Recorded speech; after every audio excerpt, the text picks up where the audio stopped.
Hello and welcome to Chess Comedy Books 44, in which we take a light-hearted look at the light-hearted world of chess. Today I want to look at books on endings. These are fairly small-ish books. They're not encyclopedic. You can get encyclopedic books which claim to have everything about every known ending or practical side to Endgames.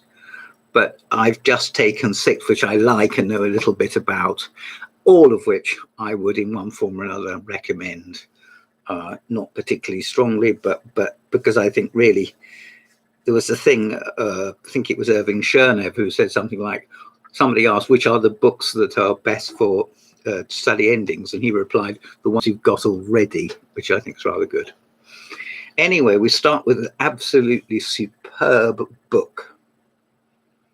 Practical Chess Endgames. There it is, drink it in. You heard it here first. This book by David Hooper is absolutely superb. If you go through this example, I'm on example 70 myself. These little books were published about 50 years ago in hardback and in paperback, and they did subsequently add one to the series by R.B. Edwards. But basically, they are Routledge and Keeden Paul. They are very friendly. And if you look here, some of this stuff is quite advanced. Section on pawns. The king in action.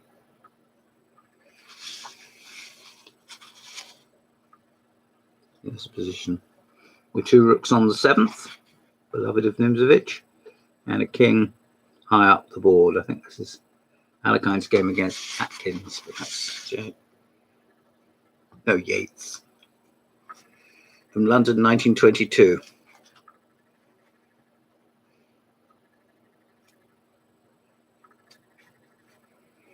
This assumes a basic knowledge of just the basic endings. King and queen against king and that sort of thing.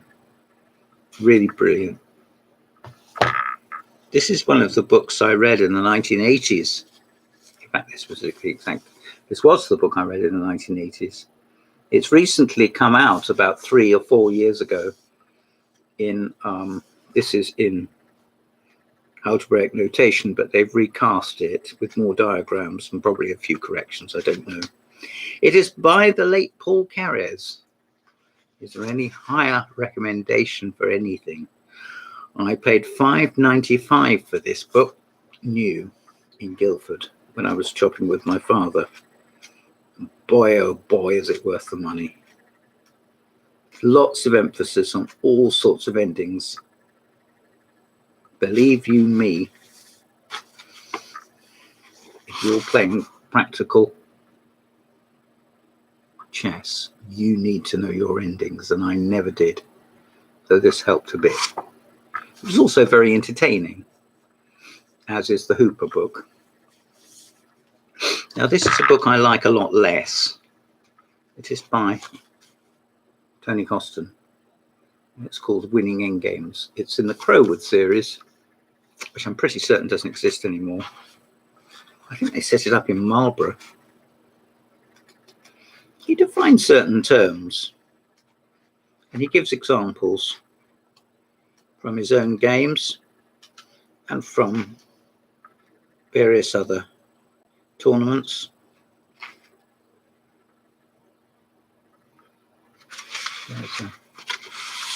My colleague John Upham was asking about positions from the Robert Silk. Well, there's a position from the Robert Silk, John. Tim Upton versus Tony Kosten. Tony put lots of his games in here. In my opinion, too many, but that's just my prejudice.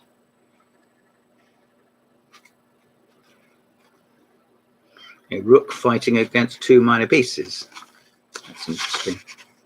Imbalance, isn't it? See the knights? Yes, of course you can. Here we are, look. I'm told by a gentleman that contacted me that I don't leave things up long enough. Well, there's a rook and 3 pawns against 2 knights and 2 pawns. And believe it or not, a king each. I think that's a good example of what you might get from Tony Kosten's book. It's not my favourite, but it's a 50% book. Well, here's something terrific. It's as dated as they come. I'm not convinced that some of these weren't reprinted from the British Chess magazine.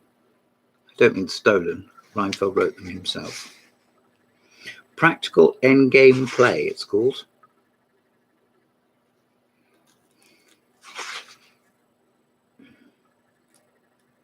It is my sincere hope that just as these endings have given me pleasure and helped me to improve my endgame play, they will be the same effect on the reader.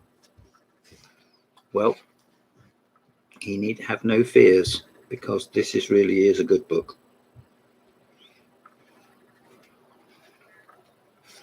Chapter on missed opportunities. What do you expect to read that in a book? People often speak of Fred Reinfeld as sort of tin pot author that just copied things out or reprinted things ad nauseum. How many people would like to read that? Who read very advanced books. And yet this, they probably would pass up saying, oh, well, we don't need that. And he wasn't even a grandmaster. Would neither are you a grandmaster, so...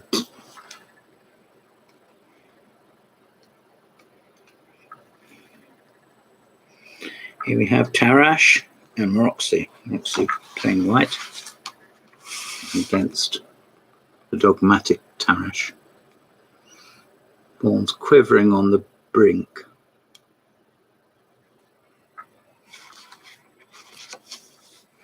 There's lots of good stuff in here.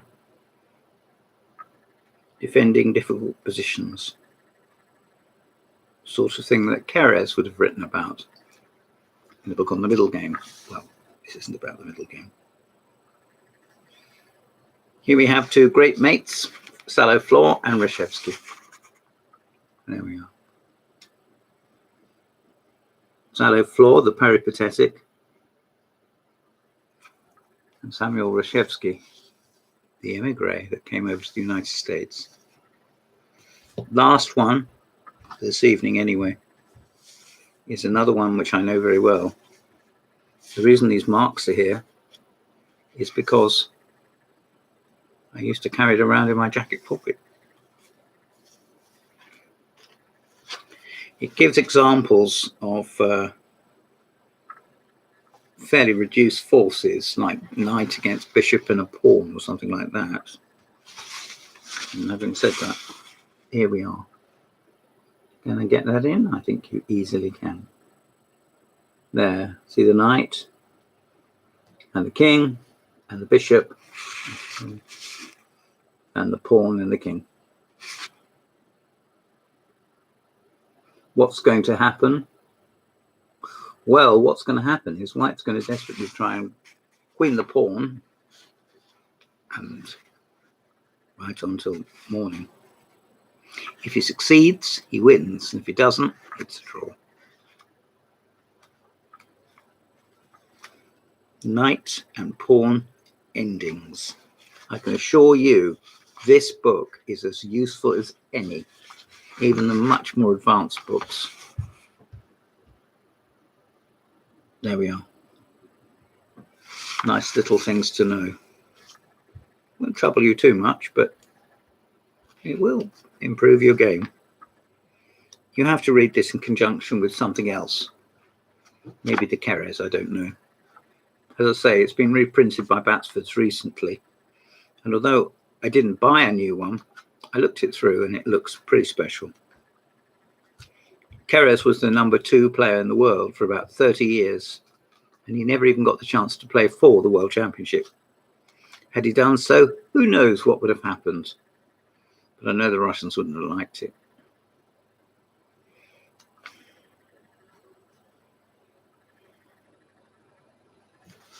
Even my annotations here. See the star against that 33? That's because I liked it so much. Bishop and rook and king and 2 pawns against 5 pawns and a rook. There.